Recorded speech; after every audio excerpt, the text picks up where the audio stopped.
Program makan bergizi gratis yang diusung oleh Presiden Prabowo adalah langkah yang nyata.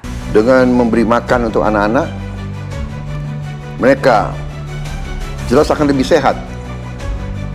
Jelas akan meningkat kemampuan belajar mereka. Dan mereka akan punya semangat belajar yang tinggi. Halo semuanya, saya Wirawan, akademisi dan pemerhati isu sosial. Hari ini saya senang sekali dapat kesempatan untuk memberikan pandangan saya mengenai program makan bergizi gratis yang diusung oleh Presiden Prabowo. Sebagai akademisi yang sehari-hari berkecimpung dalam dunia pendidikan, saya melihat betapa pentingnya program makan bergizi ini terhadap perkembangan dan tumbuh kembang pelajar Indonesia.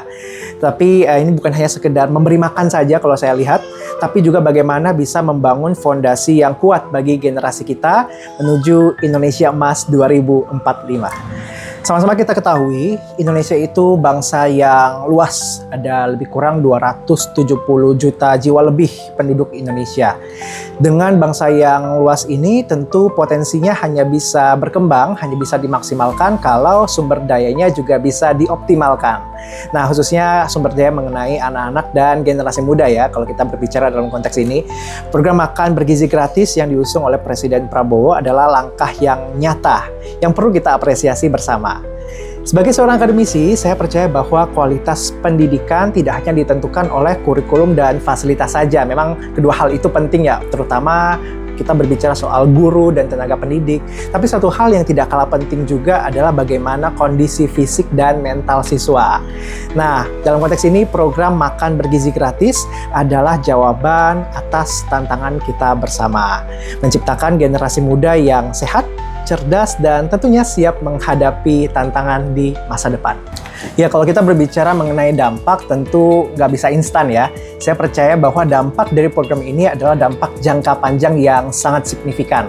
Kalau dari segi proses belajar, tentu kita sama-sama menyadari bahwa dalam proses belajar dibutuhkan nutrisi yang seimbang, nutrisi yang cukup agar bisa anak-anak dan para pelajar punya daya konsentrasi yang tinggi, daya tangkap yang bagus, ingatan yang tajam untuk bisa mendukung proses belajar.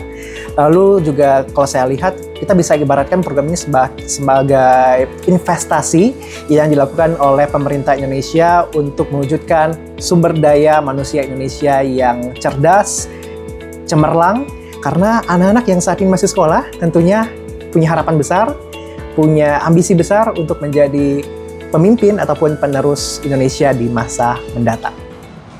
Program makan bergizi gratis yang diusung oleh Presiden Prabowo adalah salah satu rencana strategis yang perlu kita dukung dan apresiasi. Ini adalah bentuk kepedulian nyata pemerintah terhadap generasi muda, pelajar, siswa-siswi di Indonesia. Sebagai seorang yang berkecimpung dalam dunia pendidikan, saya melihat ini bukan hanya upaya yang sekedar memberikan makanan bergizi saja, tapi juga bagaimana pemerintah memberikan investasi untuk meningkatkan sumber daya manusia Indonesia. Mari bersama-sama kita dukung program ini untuk mewujudkan Indonesia yang sehat, cerdas, dan berpendidikan. Sebab Indonesia Emas 2045 bukanlah sesuatu yang jauh di depan sana, tapi sesuatu dekat yang bisa kita upayakan dan kita gapai bersama. Terima kasih.